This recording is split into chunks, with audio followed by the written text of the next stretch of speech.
छोटी छोटी चीजें याद रखनी जिससे जो है आपको पेपर में कोई प्रॉब्लम हो, चाहे जो फार्मूला हो चाहे जो भी है। चलिए हम लोग लेते हैं क्वाड्रेटिक का, क्वाड्रेटिक इक्वेशन। देखिए क्वाड्रेटिक में हम लोग जानते हैं सबसे पहले आइडेंटिफाई करना पड़ता है क्वाड्रेटिक इक्वेशन कौन है। तो क्वाड्रेटिक पॉलिनोमियल ही क्वाड्रेटिक क्वाड्रेटिक इक्वेशन जो होता है पॉलिनोमियल के अंदर आया था, ठीक है। तो जिसमें हम लोग क्या करते हैं, हाईएस्ट पावर कितनी हो, हाईएस्ट पावर 2, उसको हम लोग बोलते हैं क्वाड्रेटिक इक्वेशन है।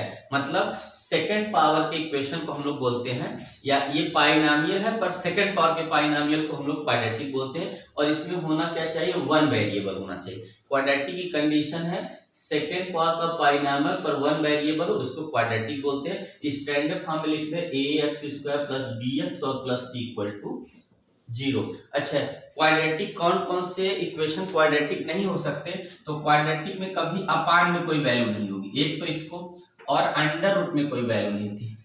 ये दो कंडीशन नहीं होती हैं। अपान में जो वैल्यू हो, स्क्वायर रूट अगर निकल जाए तो हो सकता है, पर अपान में कोई चीज ऐसी नहीं होगी। जैसे हमारा x² + 1/x, ये क्वाड्रेटिक नहीं है। x² + √x, ये क्वाड्रेटिक नहीं है। पर अगर x² + √2 लेंगे तो ये है, √x² + 2 लेंगे तो ये तो मान लीजिए हो ही नहीं सकता, क्योंकि x और प्लस √2 आ जाएगा, इसका स्क्वायर रूट, पर ये क्वाड्रेटिक रहा नहीं क्योंकि दो पावर नहीं रहा। इसका मतलब है फ्रैक्शन में नहीं होता, अंडर रूट से जो बाहर ना है उसको हम क्वाड्रेटिक नहीं बोलेंगे, ठीक है। तो चलिए नेचर ऑफ रूट जानते हैं थोड़ा सा, क्योंकि नेचर ऑफ रूट पे डायरेक्ट क्वेश्चन देता है। Nature of root, nature of root, nature of root क्या होगा। देखिए रूट तो हम लोग जानते हैं, अगर हम इक्वेशन को सॉल्व कर ले और एक्स वाई की वैल्यू फाइंड कर ले तो उसको बोलते हैं रूट, ठीक है। जो फाइंड हो जाए, जो वैल्यू मिलती है उससे, वो रूट होता है। पर नेचर ऑफ रूट, डिस्क्रिमिनेंट एक वर्ड होता है जिसकी वैल्यू होती है b² - 4ac। क्या होता है, d = b² - 4ac, d की वैल्यू जो होगी वो इतनी होती है, b² - 4ac, ठीक है।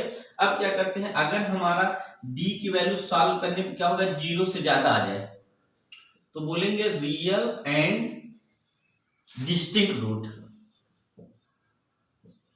Distinct root. ये क्या है, रियल और डिस्टिंक्ट रूट देगा। अगर d की वैल्यू क्या हो जाए, = 0 हो जाए तो रियल होगा एंड इक्वल रूट बनेगा, इससे इक्वल रूट। और d की वैल्यू <0 होगा तो नो रूट बोलेंगे, सीधे नो रूट।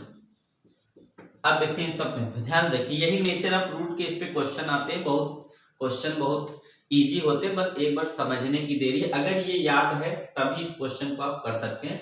डी का मतलब होता है डिस्क्रिमिनेंट, जिसका नाम होता है नेचर ऑफ रूट भी इसको बोलते हैं, जिसकी वैल्यू तो b² - 4c, ठीक है। b² - 4ac को बोलते हैं डिस्क्रिमिनेंट। अब इसमें क्या होता है, अगर हम ये सॉल्व करें, किसको, b, a और c की वैल्यू रख के सॉल्व करें, और इधर ये लेफ्ट हो गया, राइट की जो वैल्यू है सॉल्व करने पर जो वैल्यू है कितना आ जाए, 0 से बड़ी। 0 से बड़ी का मतलब होगा जैसे 1 2 3 ऐसे कोई नंबर है पर 0 से बड़ा है, तो क्या होगा, हम बोलेंगे रियल और डिस्टिंक्ट रूट।